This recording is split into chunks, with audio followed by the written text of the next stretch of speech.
I presume you're here in order to learn of magecraft. I'll have you know, there's no room for the weak-willed in this course, and despite your best efforts, the sorcery of our time is but a fraction of what it once was in the Age of Gods. Much of the craft is established through pedigree, and the culture of mages is riddled with deception and moral depravity.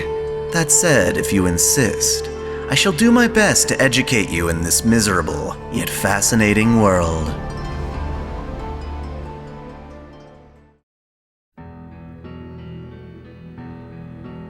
In our previous lesson, I spoke of bounded fields, a process where mages isolate a region of the land to establish separate conditions from what's outside and inside a boundary. This can include masking a location from the outside world, allowing mages to conduct their craft in privacy, but it can also be used to trap or harm invaders. While bounded fields can go as far as drastically warping the reality around them, creating other worlds in an isolated space, they are technically a step down from a more impressive feat, the Reality Marble. Thus, today's lesson shall be on Reality Marbles, covering what they are as well as looking into various practical examples. In simple terms, a Reality Marble is the pinnacle of all bounded fields. It isolates a region of the world and swaps it with one's inner world, a projection of their very soul. It follows the World Egg theory, which involves switching the self and the world by enclosing the world in a small container and expanding the self to a massive scale. In practice, it appears as though users are able to abduct targets in a certain radius and seal them off from reality into their own materialized world. From the outside, it's as if the user and targets completely vanish. As such, it is a relative phenomenon. Those encased by the marble find the world around them swapped with the internal landscape of the caster. The part that is often difficult to grasp is what an internal landscape actually is. Personally, I find it easiest to compare to a conceptual weapon. Conceptual weapons take an idea, such as Avalon's protection of the fairies, and manifest in a tangible form, such as regenerative healing. Various mages and servants can develop such conceptual ideas as internal worlds engraved on their very souls. For some, it can be a dream or aspiration, and for others, an embodiment of legend. Either way, once activated, a Reality Marble places individuals in a world that follows its own predetermined rules. This includes changing the landscape, climate, physics, passage of time, and overall abilities of those trapped inside. Typically, as a Reality Marble is the manifestation of one's inner world, it makes sense that the one activating the marble benefits most from its rules. That said, Reality Marbles are not so transient that their rules are in constant flux. A caster cannot alter the rules at will, as one would in utilizing Marble Phantasm. For a Reality Marble, the caster is embracing themselves for all it's worth, both good and bad. Reality Marbles are exceptionally powerful. While a mage can often sense one has been deployed, it requires tremendous strength to interrupt the process. The degree I'm referring to would be tantamount to a noble phantasm, such as Excalibur. Gilgamesh's Aya is also conceptually endowed with the ability to tear apart the fabric of worlds, making it ideal in disrupting Reality Marbles. Still, these examples are few and far between. Naturally, the world itself opposes the artificial nature of Reality Marbles. When not invoked by spiritual beings, the world aims to restore itself to prominence, forcing casters to pour vast amounts of mana to maintain their Reality Marbles in a stable fashion. As a consequence, most users can only maintain them for a handful of minutes. Not even the most powerful Dead Apostles could maintain one beyond the passing of a night. Thankfully, the benefits of a Reality Marble are so great that a few minutes are often more than enough time to take advantage of their power. Thus, Reality Marbles are considered to be the closest magecraft to true magic, without actually being considered miracles.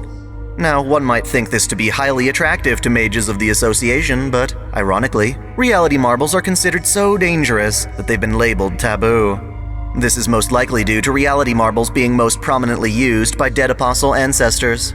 As such, there are no formal studies of the craft within the Mages Association. Those who obtain Reality Marbles do so of their own life experiences and independent research. While rare, the one saving grace is that, should a mage finally obtain a Reality Marble, it is possible to pass the technique down to descendants. Even so, a Reality Marble is often very personal, that its form will be different depending on the user. By far, the most emblematic Reality Marble we have to reference is Unlimited Bladeworks, the noble phantasm utilized by Shiro and heroic spirit Emiya. Its existence is entirely dependent on Shiro's origin and affinity of sword. It's the source of his ability to project and reinforce, or rather trace, objects into existence. Emiya lived his life as a sword to protect others, and so his inner world is essentially a grand factory for creating countless blades. While not necessary for all reality marbles, Emiya invokes the blade works by reciting a 10-count aria, a personalized poem of his inner struggles. Naturally, the words in this poem differ between Shiro and his counter-guardian self, in turn changing the marble's appearance. In either case, each line of the poem serves a different purpose, allowing Emiya to channel the blade works without summoning it outright. This is how he is able to conjure blades like Kansho and Bakuya, or summon a barrage of blades to counter Gilgamesh's Gate of Babylon without the reality marble itself fully materializing. The blade works have also been seen infesting Shiro's body as a weave of blades as a result of the reality marble being too powerful for him to control. His muscles turn to blades, which stitch his wounds with swords. Without a personal conviction and possession over the blade works, these swords can potentially sprout from within his own body, killing him in an instant, or in time rendering his entire body a motionless mass of swords. Within the marble, Shiro has access to the knowledge Emiya gained of the world's most famous weapons, as well as how to use them, and the materials needed to reproduce imitations of them. Because of their obvious connection, Shiro is able to instinctively grow and adapt Emiya's techniques and mannerisms for himself while fighting within the reality marble. Even so, to manifest his own version of the blade works, Shiro relies on Rin's help supplying him mana. While the unlimited blade works are a very specialized application of a reality marble, they serve to establish that individual properties from within the marble can be summoned outside of it, such as the case for Iskandar's Ionian Hetairoi, Army of the King. His internalized world is based on the shared ambitions of his entire army, effectively sealing enemies in a vast plain where they must face thousands of masterless servants. While deadly when fully invoked, Iskandar needn't deploy the entire reality marble, and may instead opt to take from it individual soldiers for a time. The Ionian Hetairoi was used to slay Hassan of the Hundred Faces, and to trap Gilles de Rais's Lovecraftian monster.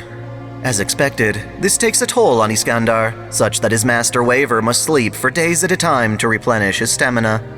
In addition to the blade works and the Ionian Hetairoi, let us take the time to explore other reality marbles mages have encountered, such as the Iravata king-size colossal figure, Emerge from the Sea of Life, a noble phantasm harnessed by the servant King Protea on Earth. She is a giant, and so the counterforce typically pressures her into a smaller size. Her reality marble overcomes this, allowing her to manifest in full form whilst inside. The servant Scheherazade wields the Al-Flaya Walaya, 1001 Nights, a reality marble that manifests all sorts of characters and elements that appear in her narrations.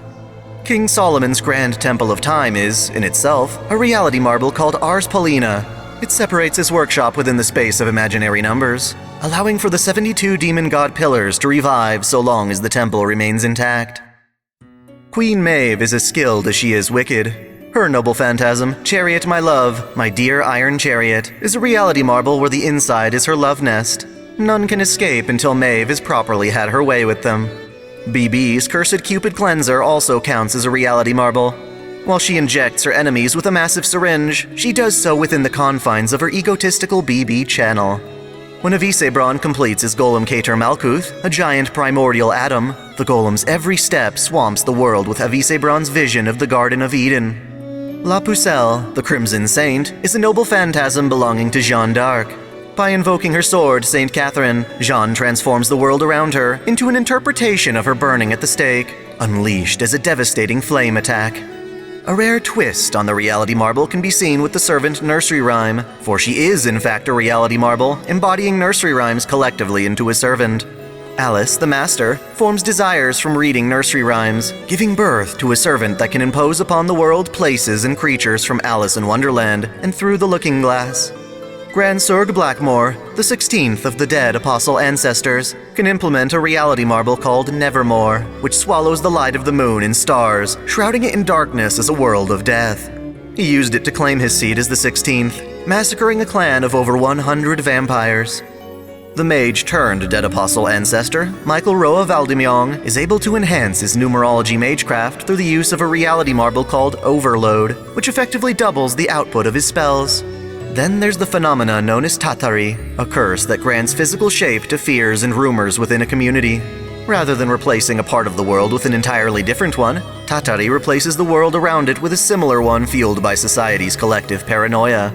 Its power grows the more people's fear is intensified, and can be deployed for an entire night by the dead ancestor Knight of Wallachia. 10th of the ancestors is the horror known as Nero Chaos, infamous for having a stockpile of malicious beasts constantly bursting from his own body.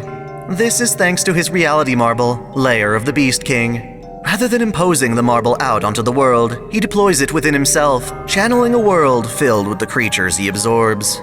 The servant Oda Nobunaga's noble phantasm Papias, Demon King of the Sixth Heaven, is a reality marble that shrouds the world in a scorching hell, where she can unleash the might of her vicious reputation. The Moon Cell's serial phantasm, or Seraph, is actually a network of reality marbles, imposing onto virtual space various locations, such as the dungeons for the Moon Cell Holy Grail War.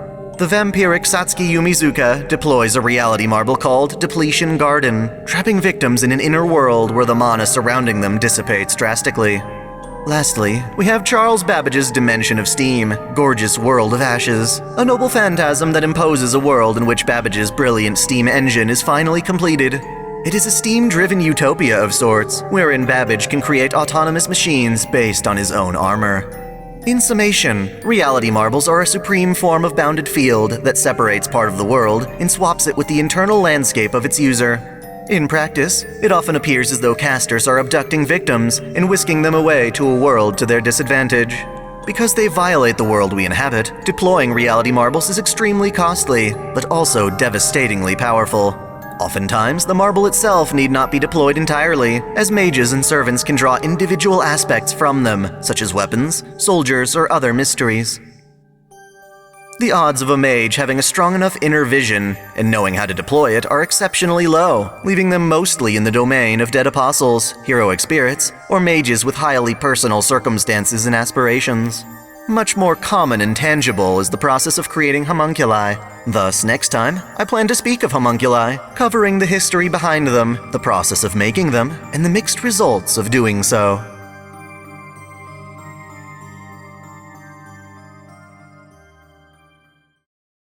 Thanks for watching. If you enjoy this channel, help me beat the algorithm by liking, commenting, and sharing the video, subscribing to Otaku Daikun, and, most of all, smashing that notification bell so you don't miss out on all of my anime discussion, lore, or Let's Play content. If you want to support me directly, there are now 3 ways that all provide the same benefits. You can click Join here on YouTube, or join Patreon or Subscribestar for access to exclusive vids and early access. As always, celebrate your fandom.